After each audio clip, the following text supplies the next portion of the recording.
എന്താ മുത്തശ്ശി? ഓ, ഇവരുടെ ഓരോ കുസൃതികള്. വേറെന്താ പറയേ? ഒന്നുമില്ലേട്ടാ, രാവിലെ മുതൽ സസ്പെൻസ് കളിക്കുക. ഒന്നിച്ചിറങ്ങണമെന്ന് പറഞ്ഞു, എവിടേക്കാണെന്നും പറഞ്ഞില്ല. ഇവിടെ വന്നപ്പോ ആരോ ബന്ധുക്കൾ വരാണ്ടെന്ന് പറഞ്ഞു. ആരാണെന്ന് ചോദിച്ചിട്ട് മിണ്ടുന്നുമില്ല, അത്ര തന്നെ. അതെ, കടവും പ്രശ്നങ്ങളും ഒക്കെ ഉണ്ടെങ്കിലും രണ്ടുപേരുടെയും കുടുംബജീവിതം ഇപ്പൊ സൗഖ്യമാണല്ലോ. നിങ്ങളെ രണ്ടു കൂട്ടരെയും കൊണ്ട് നടയിലെത്താമെന്ന് ഞാൻ വാക്കു പറഞ്ഞിരുന്നു. അതിനാ വരാൻ പറഞ്ഞത്. ഏട്ടത്തി ഏട്ടനുമായിട്ട് സത്യസന്ധതയോടെ ഇങ്ങനെയൊക്കെ പോകുന്നത് കുറെ കാലത്തിന് ശേഷമാണ്. വരുൺ, എന്നെ കുറിച്ച് എപ്പോഴും സൂര്യയോട് ചോദിക്കണം. സൂര്യക്കൊരു ചെറിയ പരാതി ഉണ്ടോന്ന്. ഉണ്ടാകില്ലെന്നാ എന്റെ വിശ്വാസം. പിന്നെ എല്ലാം ദൈവം തീരുമാനിക്കട്ടെ, അല്ലേ മുത്തശ്ശി? നമ്മൾ എങ്ങനെയായിരിക്കണമെന്ന് നമ്മൾ തീരുമാനിക്കണം മോളെ. അതിന് വേറെ ആരുടെയും കൂട്ടുപിടിക്കേണ്ട കാര്യമൊന്നുമില്ല. ആ വാ.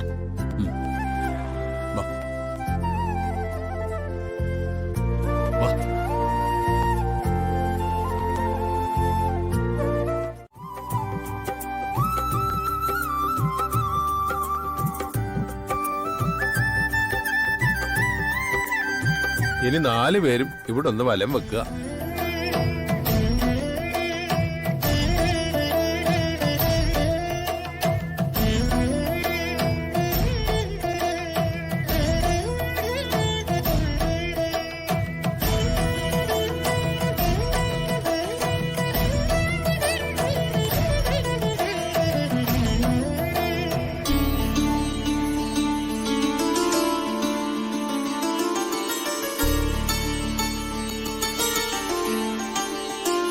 ശുഭലക്ഷണമാണ് ഭഗവാൻ കാണിച്ചു തന്നിരിക്കുന്നത്.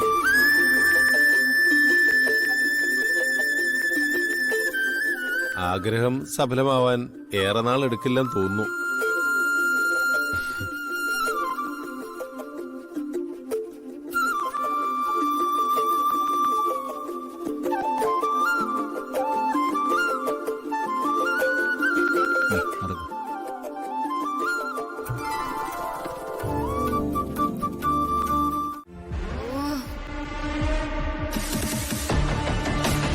ഉർവശി, ഓ എത്തിയോ രണ്ടുപേരും? ഞാൻ കരുതി ഏട്ടനും എടുത്ത് ഇനി ഇങ്ങോട്ടില്ലാന്ന്. ഉർവശി കരുതിയതാണോ അതോ ആഗ്രഹിച്ചതാണോ? ഓ, ഇനിയിപ്പൊ അതൊന്ന് ചോദ്യം ചെയ്യാൻ നിക്കണ്ട ഏട്ടാ.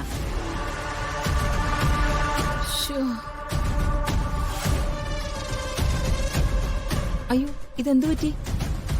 എന്താ നിന്റെ മുഖത്തൊക്കെ? ഓ, ഈ നശിച്ച ചൂടല്ലേ, ശരീരത്തിൽ ഓരോന്നൊക്കെ ഇങ്ങനെ പൊന്തി വരുവാ. ഇത് കണ്ടിട്ട് ചിക്കൻ പോക്സ് പോലെയാ തോന്നുന്നത്, അല്ലേ പത്മിനി?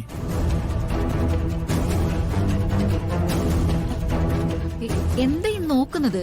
ഉർവശി, എന്തോ കുഴപ്പമാണെന്നാ തോന്നുന്നത്.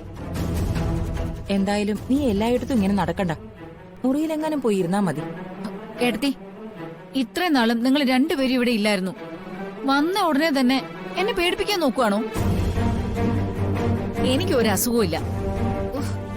എന്റെ കാര്യേ ഞാൻ നോക്കിക്കോളാം. പത്മിനി, പ്രസാദം വല്ലതുണ്ടെങ്കിൽ അവൾക്ക് എടുത്തു കൊടുക്കൂ. അയ്യോ വേണ്ടേ, അത്യാവശ്യത്തിനുള്ള അനുഗ്രഹങ്ങളൊക്കെ കിട്ടുന്നുണ്ട്. ഇനി നിങ്ങൾ കൊണ്ടുവന്ന അനുഗ്രഹം കൂടി ചുമക്കാൻ വയ്യ. വാ പത്മിനി. അയ്യോ പിന്നെ, രണ്ടാളും അറിഞ്ഞിട്ടുണ്ടാവും. എന്നാലും ഞാൻ എന്റെ മര്യാദയ്ക്ക് പറയുന്നേ ഉള്ളൂ. അമ്മ ഇവിടെ ഇല്ല. വരുണും രാധികയും പോയതിന്റെ പിന്നാലെ എന്തെങ്കിലും കാരണം ഉണ്ടാക്കി ഇറങ്ങി പോവാനിരിക്കായിരുന്നല്ലോ. അമ്മയ്ക്ക് ഇറങ്ങിപ്പോണം, അമ്മ പോയി. പക്ഷേ വന്നവരെന്നെയാ ചീത്ത വിളിച്ചത്. അവരുടെയൊക്കെ വിചാരം ഞാൻ എന്തോ ചെയ്തെന്നാ. സത്യത്തില് അമ്മയ്ക്ക് ഒരു കുഴപ്പമുണ്ടായിരുന്നില്ല. ആ, വരുണും രാധിക അമ്മയൊക്കെ ഞങ്ങളെ വിളിച്ചിരുന്നു. ആ, വിളിക്കും. ഇവിടെ നടന്നിട്ടില്ലാത്ത കൊറേ കാര്യങ്ങൾ പറയുകയും ചെയ്യും. ആ, നിങ്ങള് പിന്നെ അതല്ലേ വിശ്വസിക്കൂ. ഞങ്ങള് പ്രത്യേകിച്ച് ആരെയും വിശ്വസിക്കുകയോ അവിശ്വസിക്കുകയും ചെയ്തിട്ടില്ല. നല്ലൊരു യാത്രയായിരുന്നു. എല്ലാം മറന്നും പുറത്തുമുള്ള യാത്ര. അതിന്റെ മാനസിക സുഖം അങ്ങനെ കിടക്കുന്നുണ്ട്.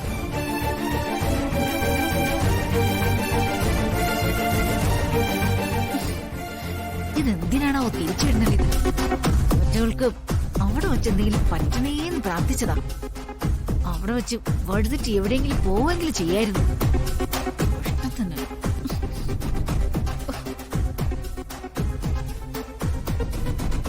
സോറി, ഇത് പ്രതീക്ഷിക്കുന്നില്ലല്ലോ. സാധാരണ എല്ലാവർക്കും നമ്മൾ അറേഞ്ച് ചെയ്ത് കൊടുക്കാറില്ലേ ഉള്ളൂ. എനിക്ക് തന്റെ ഒരു പുരാണവും കേൾക്കണ്ട. പാടാൻ വരുന്ന ആരാണെന്ന് അറിയാലോ എനിക്ക്. എന്തെങ്കിലും ഒരു വിഷയം ഉണ്ടായാൽ ആ നിമിഷം ഇറങ്ങി പോവര്. അങ്ങനെ എന്തെങ്കിലും സംഭവിച്ച സോറി സോറി സോറി, അവര് വരുമ്പോഴേക്ക് എല്ലാം റെഡിയാവും. നിങ്ങൾ ടെൻഷൻ ആവല്ലേ. നിങ്ങൾ റെക്കോർഡിങ്ങിന്റെ കാര്യങ്ങൾ നോക്ക്. എന്തോ ചേട്ടാ? ഒന്നും പറയണ്ട. സാധാരണ ഇവിടെ റെക്കോർഡ് ചെയ്യാൻ വരുന്ന ആളുകൾക്ക് കോറസ് പാടാൻ വരുന്ന ആളുകളെ നമ്മൾ അറേഞ്ച് ചെയ്ത് കൊടുക്കാറുണ്ട്. ഇന്ന് റെക്കോർഡിങ്ങിന് കോറസ് പാടാനുള്ള കുട്ടികളിൽ ഒരു കുട്ടി വരാനുണ്ട്. അതിന്റെ ബഹളമായി കേൾക്കുന്നത്. രാധികെ, എനിക്കൊരു ചെറിയ ഹെൽപ്പ് ചെയ്യാമോ? എന്താ? മോള് പാട്ട് പാടുമെന്ന് എനിക്കറിയാം. ആ കോറസിന്റെ കൂടെ ഒന്ന് നിൽക്കാൻ പറ്റുമോ? തൽക്കാലം വേറെ ഒരു മാർഗവും ഇല്ലാത്തോണ്ടാ. കുട്ടിയെപ്പോലെ ഒരാളോട് കോറസ് പാടാൻ പറയാൻ എനിക്ക് ബുദ്ധിമുട്ടുണ്ട്. അതൊന്നും പറയണ്ട കേട്ടാ. കോറസ് പാടുന്നതും സംഗീതം പഠിച്ചവരല്ലേ. ചിലർക്ക് മുന്നിലെ സീറ്റ് കിട്ടും, ചിലർക്ക് പിൻനിരയിലായി പോവും. അത്രേ. എന്നാ പിന്നെ ഞാൻ അവരോട് പറയട്ടെ. പറഞ്ഞോളൂ. കുട്ടിയെപ്പോ എല്ലാവർക്കും അറിയാലോ. പാട്ടുകാരി ശ്യാമയുടെ മോളാണെന്ന് പത്രങ്ങൾ മുഴുവൻ കണ്ടതല്ലേ.